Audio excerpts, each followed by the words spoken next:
أجي تشوف كيفاش زيارة بابا الفاتيكان للجزائر ولات فضيحة أمنية قدها قداش.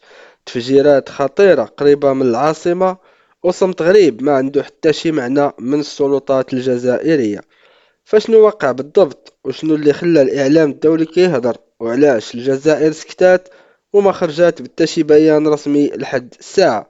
فخليك معايا حتى الآخر باش تعرف التفاصيل الكاملة.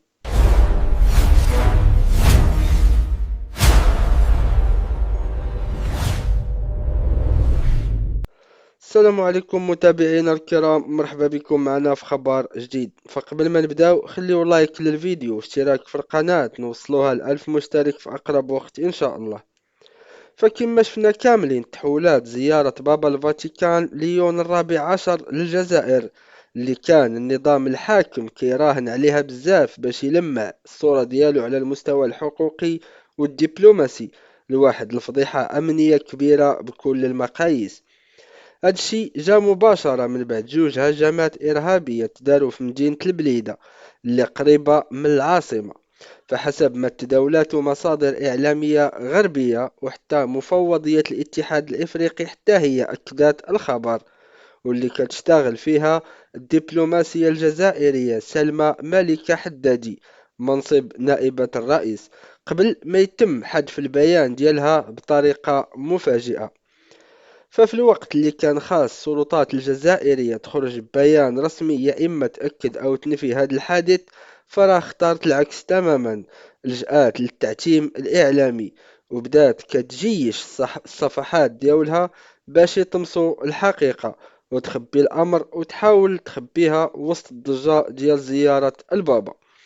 فهاد الشيء خلى بزاف ديال الجزائريين يحسوا بأن النظام كيستحمر الشعب وكيستحمر الذكاء ديال الشعب، خصوصا وأنهم ولاو عايشين وكيشوفوا بعينهم فشل النظام في احتواء الظاهرة الإرهابية، رغم الميزانيات الضخمة اللي كتصرف كل العام على الأجهزة الأمنية والعسكرية.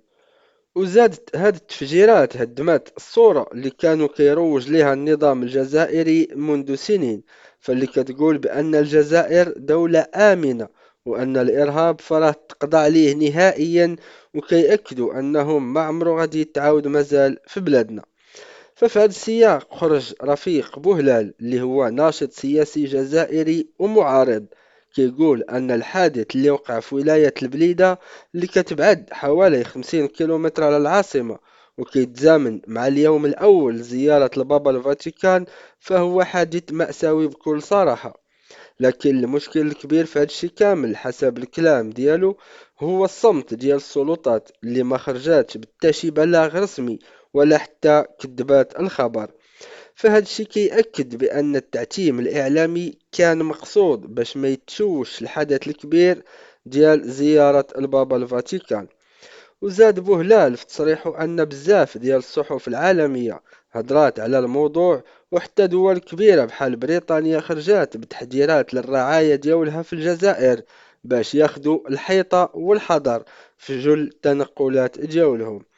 حتى الاتحاد الافريقي نشر بيان رسمي على هاد القضية قبل ما يرجع ويحذفو مباشرة في واحد الخطوة اللي بقات غامضة وما مفهوماش الآن. وكيأكد أن نفس المتحدث أن السلطات الجزائرية دخلت في واحد الحالة ديال الارتباك الكبير وحاولت تغطي على الحادث بجميع الطرق، حتى أنها وصلت لدرجة أنها جندات عشرات الصفحات باش تروج أن انفجار البليدة غير انفجار ديال قنينة غاز أو شي حاجة من هذا القبيل.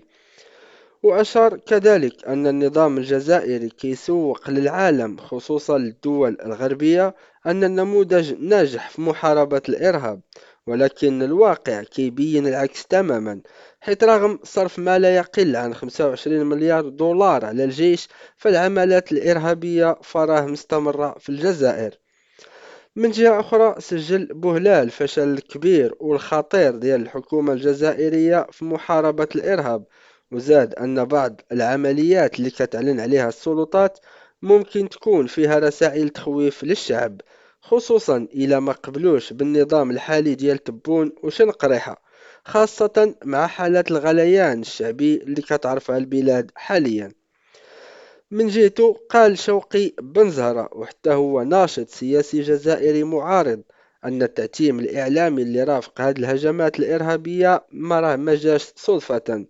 وزاد أكد أن النظام كان راهن بزاف على زيارة بابا الفاتيكان، وكان كيروج ليها من شهور عبر الإعلام ديالو باش يحاول يبدل الصورة اللي كتشوف الجزائر كبلد غير آمن ومعزول دبلوماسيا، وكيعرف انتقادات كبيرة بخصوص الحريات الدينية حسب تقرير الخارجية الأمريكية ومنظمات حقوقية دولية. وزاد قال شوقي بن زرع أن هذا الرهان تكسر مباشرة من بعد أحداث البليدة اللي بينات أن الإرهاب مازال حاضر في الجزائر، رغم أن قائد الأركان سعيد شنقريحة كان قبل أسابيع قال بأن البلاد قضت على الإرهاب بصفة عامة.